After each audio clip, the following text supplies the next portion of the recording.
AP brand కోసం కృషి చేయాల్సిన గత ప్రభుత్వం గంజాయికి బ్రాండ్గా రాష్ట్రాన్ని మార్చేసింది. దేశంలో ఎక్కడ గంజాయి పట్టుబడినా దాని మూలాలు ఏపీలో ఉండటమే అందుకు ప్రధాన కారణం. గిరిజనులకు డబ్బు ఆశ చూపి స్మగ్లర్లు పెద్ద ఎత్తున గంజాయి సాగు చేసినా పట్టించుకున్న దాఖలాలు లేవు. నాటి ప్రభుత్వానికి తెలిసినా కొంతమంది పెద్ద మనుషులే ఈ తంతునే దగ్గరుండి నడిపించారు. శీలావతి గంజాయికి మార్కెట్లో ఉన్న డిమాండ్తో మరింత రెచ్చిపోయి సాగును ప్రోత్సహించారు. వేల కోట్ల రూపాయలను వెనకేసుకున్నారు. మరి ఎలా జరిగింది ఇదంతా? తెలిసి కూడా చర్యలు ఎందుకు చేపట్టలేదు? ఇప్పుడు చూద్దాం.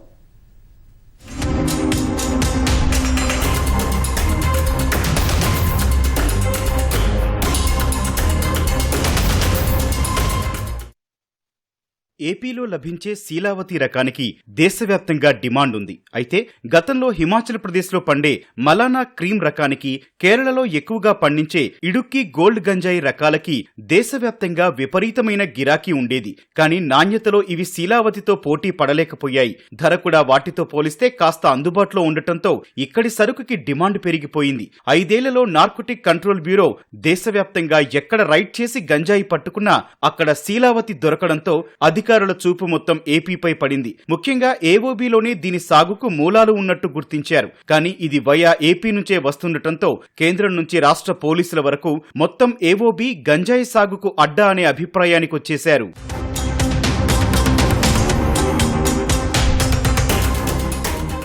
ఎక్కడ చూసినా ఏపీ గంజాయే అంటున్నారు. మరి ఏపీలో ఎలాంటి గంజాయిని ఎలా సాగు చేస్తారో ఓసారి పరిశీలిస్తే ఏఓబీ ప్రాంతంలో గిరిజనులు ఎక్కువ. వీరి చేతనే స్మగ్లర్లు గంజాయి సాగు చేయిస్తారు. ప్రధానంగా ఏఓబీ వాతావరణం, నేల స్వభావం గంజాయికి ఒక ప్రత్యేకత తీసుకొచ్చాయి. ఇక్కడ శీలావతి, రాజహంస, కాలపత్రి అనే 3 రకాల గంజాయిని సాగు చేస్తారు. ఈ మూడింటిలో శీలావతికి అత్యధిక డిమాండ్. అందుకే పెద్ద సంఖ్యలో దాన్ని సాగు చేస్తారు.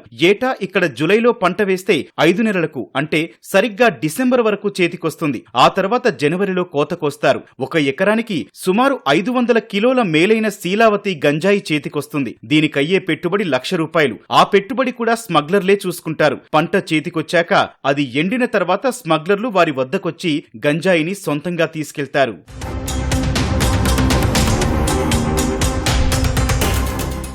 6 నెలల్లో ఎలాంటి పెట్టుబడి లేకుండా 6 నుంచి 9 లక్షల వరకు ఆదాయం వస్తుండటంతో ఈ ప్రాంత రైతులు ఇక్కడ గంజాయి సాగుకు మొగ్గు చూపుతున్నారని పోలీసులు చెబుతున్నారు. కొంతమంది ఆదివాసీలు కూడా స్మగ్లర్లు ఇచ్చే డబ్బుకు ఆశపడి సాగు చేస్తున్నారని పోలీసు వర్గాలు చెబుతున్నాయి. కానీ వీరి సాగు ప్రాంతంలోకి బయటి వ్యక్తులు రారు. ఎవరైనా వస్తే ఇట్టే పసిగడతారు. ఒక్కోసారి స్మగ్లర్ల చేతికి ఎవరైనా చిక్కితే అంతే సంగతులని అంటున్నారు. ఇలా విచ్చలవిడిగా ఏఓబీలో గంజాయి సాగవుతోంది. గంజాయిని పండించడం వరకే వారి పని. దాన్ని బయటకు తీసుకొచ్చి వేరే రాష్ట్రాలకు తరలించడం స్మగ్లర్ల పని. ఇక మిగతా రాష్ట్రాల నుంచి ఏఓబీకి పెద్ద ఎత్తున వ్యాపారులు వస్తున్నారు. వీరంతా ఈ గంజాయిని తెలంగాణ, తమిళనాడు, ఢిల్లీ, మహారాష్ట్ర, బీహార్, ఉత్తరప్రదేశ్, పశ్చిమ బంగాల్, గోవాతో పాటు ఈశాన్య రాష్ట్రాలకు ఎక్కువగా సరఫరా చేస్తున్నారు. ఇలా వివిధ రాష్ట్రాలకు వెళ్లిన గంజాయిని అక్కడి పోలీసులు పట్టుకుంటున్నారు. దీనిపై విచారణ ప్రారంభించగానే దాని మూలాలు ఏపీలో బయటపడుతున్నాయి. రాష్ట్రానికి చెడ్డ పేరు వస్తోంది. ఏఓబీకి గంజాయి కోసం వచ్చి లేదా సాగు చేస్తూ పట్టుబడిన వారు చాలా మంది ఉన్నారు. వీరిని విశాఖ జైల్లో ఉంచుతారు. అయితే ఇక్కడ 70% మంది ఖైదీలు గంజాయి స్మగ్లింగ్ కు సంబంధించిన వారే కావడం గమనార్హం. అందులోనూ 80% మంది గిరిజనులు ఉంటే మిగతా వారు సరఫరా చేస్తూ పట్టుబడిన వాహనాల డ్రైవర్లు, వ్యాపారులు ఉన్నారు. విశాఖ ఏజెన్సీ నుండి ఎక్కడ తరలించుకొని వెళ్లినా ఇక్కడ ఉన్నటువంటి గిరిజన యువతే ఈరోజు పోలీసులకి దొరికేది, చట్టానికి దొరికేది, శిక్షకి గురయ్యేది. ఇవన్నీ జరుగుతుంది. ఈరోజు తీసుకెళ్లేది మాత్రం పెద్దలు, వాండర్లు, మాఫియాలు వేరేగా ఉంటున్నారు. వాళ్ళని పోలీసులు అరెస్ట్ చేయట్లేదు. ఒకళ్ళు తెలియనట్టు వ్యవహరించి ఆ రకంగా ఏదైతే రవాణాకి సహకరిస్తున్నారో వాళ్ళనే ఈరోజు ప్రధానంగా అరెస్ట్ చేసి ఈరోజు వందలాది మంది ఈరోజు సెంట్రల్ జైల్లో మగ్గుతున్నారు.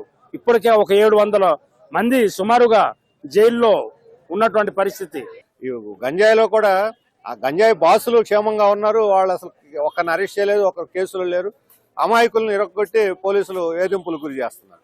ఈ నిరుద్యోగాన్ని ఆసరా చేసుకుని యూత్ ని అట్రాక్ట్ చేసి గంజాయి వ్యాపారంలో దిస్తున్నారు. ఈ యూత్ దీన్ని ప్రతిఘటించాలి. అసలైన గంజాయి మాఫియా డాన్లని ప్రభుత్వం పట్టుకోవాలి.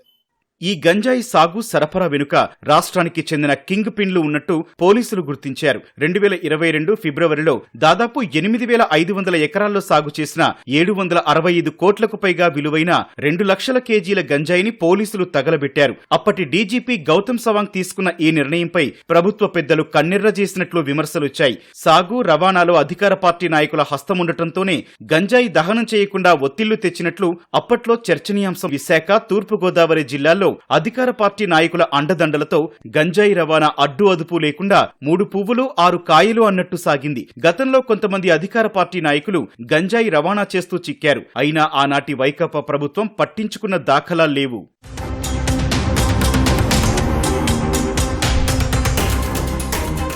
ఇలా 5 ఏళ్లు రాష్ట్రానికి ఎంత నష్టం చేయాలో అంతా చేసింది వైకాపా ప్రభుత్వం. సరిదిద్దలేని తప్పులు చేసి అధోగతి పాలు చేసింది. ఇప్పుడు ఒక్కసారిగా సరఫరా అరికట్టడం అంటే ఈ వేళ్లూనుకున్న మాఫియాను అంతమొందించడమే లక్ష్యంగా పనిచేయాలి.